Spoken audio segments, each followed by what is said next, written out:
বন্ধুরা, তোমরা তো বুঝতেই পেরেছো যে আজকের ভিডিওটা কোন বিষয়। আজকের ভিডিওটা আমার 7 মাসের স্বাদ উপলক্ষে। 7 মাসের স্বাদে যে রান্নাবান্না হবে, তাই জন্য ননদরা না সব আগে থেকে কেটে, আগের দিন রাতের বেলা কেটে সব কিছু গুছিয়ে রেখেছিল, যাতে পরের দিন সকালবেলা কোনো রকম কোনো অসুবিধা না হয়। ননদরাই রান্না করেছিল সব। আমার 5টা ননদ নিজেরাই সব রান্না বান্না করে গুছিয়ে রেখেছিল। আর আমাদের না চেলি কাপড় পরে স্বাদের অনুষ্ঠানটা করা হয়, এটাই আমাদের রিচুয়াল। তো আমি চেলি কাপড় পরেছি। এই যে চেলি কাপড় পরার পরে 7 রকমের ফল, বাতাসা, এর যে সমস্ত সব কিছু দিয়ে অনুষ্ঠানটা করা হয় সেগুলো করা হচ্ছে। আর এটা হচ্ছে আমার বাড়ির বড় ননদ প্রথমে আমাকে আশীর্বাদ করেছে। তারপর দেখো, স্বাদের পরে যে আরেকটা রিচুয়াল আছে, 2টো গামলা থাকে, তার মধ্যে থেকে একটা গামলা তুলে দেখতে বলা হয়েছে।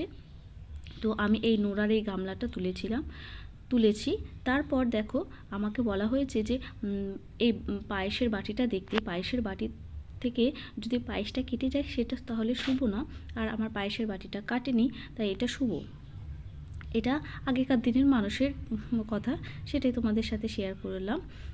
তারপর আমাকে নোড়াটা দেওয়া হয়েছিল কোলে, এটা সন্তান হিসেবে কোলে তুলে তারপর বলা হয়েছে যে এটা দিতে, ননদদের কাউকে হাতে দিতে, এটা সে সন্তান হিসেবে ভালো করে রেখে দেবে। তোমাদের কি নিয়ম তোমরা অবশ্যই কমেন্ট করে জানিও, তোমাদের বাড়িতে কীরকম নিয়ম। যদি তোমাদের ভিডিওটা ভালো লেগে থাকে তাহলে কমেন্ট করে আমাকে অবশ্যই জানিও। তারপর এখানে সব রকমের 7 রকমের ভাজা, তরকারি, ডাল, মাছ এইসব দিয়ে আবার স্বাদের অনুষ্ঠানটা করা হয়েছে। তোমরা অবশ্যই জানিও তোমাদের মধ্যে কেমন নিয়ম। আর আমি আর আমার বরমশাই কিছু ছবি তুলে রেখেছি তোমাদের সাথে শেয়ার করব বলে।